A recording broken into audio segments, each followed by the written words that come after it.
Lenten Thoughts, Day 14, Tuesday of the second week of Lent. They do all their works to be seen by men. The first vice of the scribes and the Pharisees was that they did not practice what they preached. The second was that if they did anything good, they did it only with the intent of acquiring the praise and esteem of men. These, it seems to me, are the two essential qualities of hypocrisy, not practicing the good one preaches to others and doing good only to be praised for it. Since hypocrisy is, of all vices, the most abominable before God, let us strive to conceive a true horror for it. If I consider the nature of hypocrisy, I find that it is entirely opposed to God's holiness, and when I examine its principles and conduct, I am convinced that it contradicts the doctrine and maxims of the gospel. Finally, when I observe it in conversations and social interactions, I find that it is harmful to friendship and human society. This is why God has thundered so many anathemas and curses against hypocrites, and this is what compels me to make every effort to paint for you a terrifying picture of this detestable monster. I seek to inspire horror in you by showing its opposition to God's holiness, its contradiction to the gospel's maxims, and its destruction of sincerity in friendship and human society.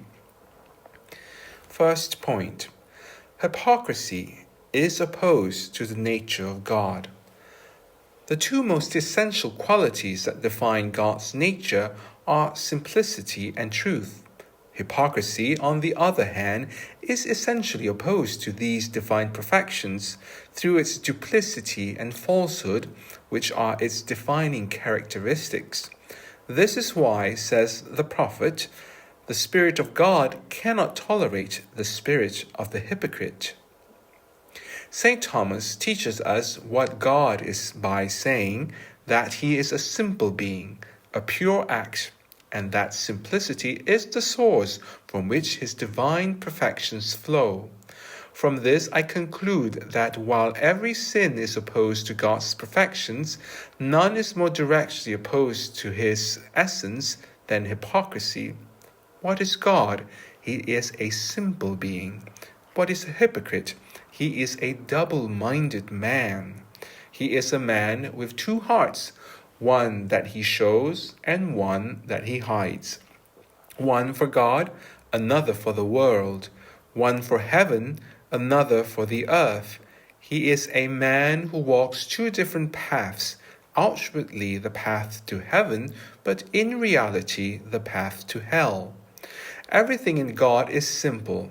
Everything in the hypocrite is double. His mind, his heart, his hands, his thoughts, his actions.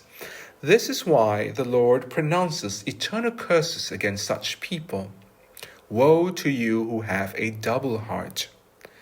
Hypocrisy is also opposed to God's eternal truth, since it is nothing but a continual lie. The hypocrite is a man who walks, so to speak, only in outward appearances and images. St. Gregory explains that this is because in him there are only outward appearances and external images. Nothing is real. Outwardly in appearance, he is all charity, gentleness, humility, mortification, penance, severity, and devotion to even the smallest duties of religion. But inwardly, in reality, he is nothing but pride, hatred, vengeance, injustice, indulgence, vanity, nothing but images of virtue.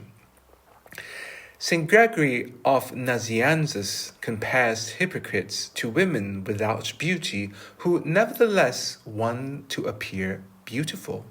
They resort to artifice, disguise, and makeup to hide their true ugliness beneath the illusion of false beauty.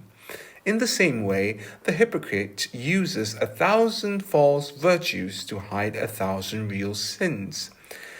Saint Basil says that the hypocrite is like an actor in the moral theatre of life, playing different roles depending on the circumstances in which he finds himself.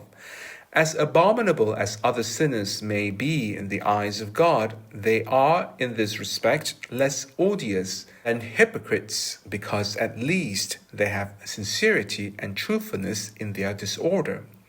An unchaste man in his actions, a blasphemer who swears by God's name, a thief who robs and kills passers-by, all these sinners are in some way sincere because they do not pretend to be anything else.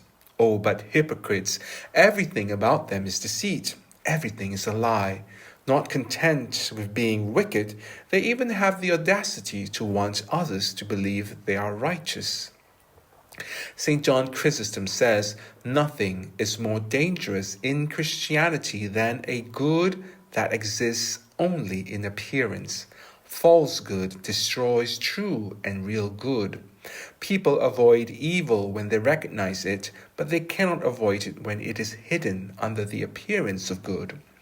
This is why the Son of God warns us above all else to be aware of those who appear to be good people, but who under the guise of sheep are actually ravenous wolves. It is no wonder, then, that God has so openly declared that no hypocrite shall have a share in his glory. Since hypocrisy is so essentially opposed to the divine nature, we may even say that hypocrites bear a perfect resemblance to the devil, of whom they are the images and children. From him they learn this duplicity and deception with which they conceal their malice. Miserable people, since you wish to resemble the devil on earth, you shall resemble him in hell. And since you imitate him in his disguise and lies, you shall imitate him in the torments you will suffer with him eternally. Second point, hypocrisy is no less contrary to the maxims of the gospel that it is opposed to the nature of God. The entire doctrine of Jesus Christ is founded on this great principle that a Christian should not seek his own glory, but seek in all things only the glory of God. The hypocrisy destroys this great foundation of the Christian religion by seeking only his own glory through a secret pride that makes him sacrifice everything to acquire the esteem of men. The hypocrite makes all virtues serve his pride. If he is chaste, if he gives alms, if he practices mortification, it is only to win the favor of the great and to attract the respect and veneration of the people. Even humility itself serves as a disguised means to reach glory. It was once customary to depict pleasure in paintings to mock the Epicureans who placed all human happiness in pleasure. In these paintings, pleasure was represented as ruling over all virtues, making them blindly obey. Each virtue was commanded to provide pleasure and labor for its satisfaction. St. Augustine said that this image was well suited to make pleasure look ridiculous and detestable. It seems to me that one could paint hypocrisy in the same way, since it uses all virtues for its own designs, exploiting them to acquire glory before men. Temperance, mortification, modesty. People used you to obtain the highest positions in the church, to be greeted in public places, to be called master and teacher by others. This is precisely the reproach Jesus Christ makes against the Pharisees in our gospel today. Zeal, severity, you are used as tools to distinguish oneself, to gain influence over others, and to enrich oneself at the expense of those whose pious credulity makes them fall into the traps of hypocrisy. Miserable virtues, you are profaned in this way. You are far more outraged in Christianity than you ever were in paganism. For now you serve crimes even greater than those of the pagans. A declared ambitious man does not take glory away from God in such an outrageous manner as the hypocrite, because the hypocrite steals God's glory while pretending to give it to him. He praises God, but only so that he himself may be praised. He humbles himself and prostrates before God, but only so that men may exalt him.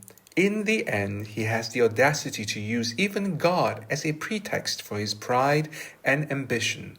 There are very few people who could say with as much sincerity and truth as the holy man Job, "Let me be weighed in a just balance, and let God know my integrity. Have my steps turned from the right path? Has my eye followed the desires of my heart? Have my hands been stained with guilt?"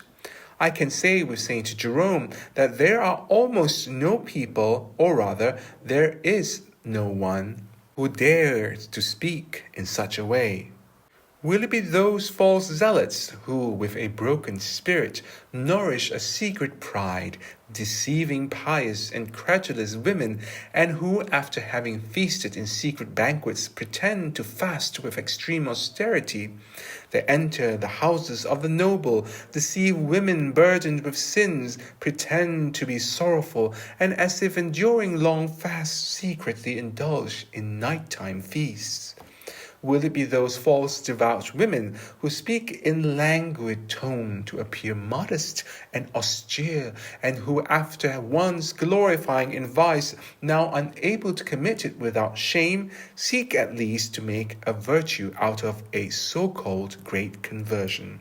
They deliberately weaken their voices as if worn out by fasting, lean on another's shoulder as if struggling to walk, and as soon as they see someone, they sigh, lower their eyebrows, and barely open one eye to look. Alas, what good is it to be esteemed by men if God despises us? What good is it to seek our own glory if God seeks only our shame? What good is it to glorify ourselves if we deserve to be humbled and confounded by God? Let us strive to earn glory through our good works, but let us not desire it. Let us seek to be great in God's eyes and small in the eyes of men. Finally, let us care little for human judgment and fear only the judgment of God. Third point. The third effect of hypocrisy is to destroy friendship among men. There are two kinds of friendship in human society: rational friendship and Christian friendship. Hypocrisy destroys both. The bond of rational friendship is sincerity and good faith. Hypocrisy, on the other hand, is nothing but disguise and falsehood, and therefore it cannot coexist with friendship. A hypocrite pretends to be joyful when he is sad, and to be sad when he is happy. He shows affection when he harbors hatred. He appears to hate those who serve his interests and advance his designs. In short, he plays every possible role, even that of sincerity, at the very moment he is deceiving the most. This vice destroys Christian friendship even more, for Christian friendship is founded only on charity. Since hypocrites do not love God, it is evident that they do not love anyone for God's sake. And as much as they love themselves, says St. Gregory, so too are they filled with coldness and indifference toward others. The hypocrite knows nothing of charity, for as much as his soul is dissolved in external desires of the world, so much is it hardened inwardly by his lack of affection. Help us at gofundme.com/restore-immaculate. Thank you for your Lenten generosity. May God bless you.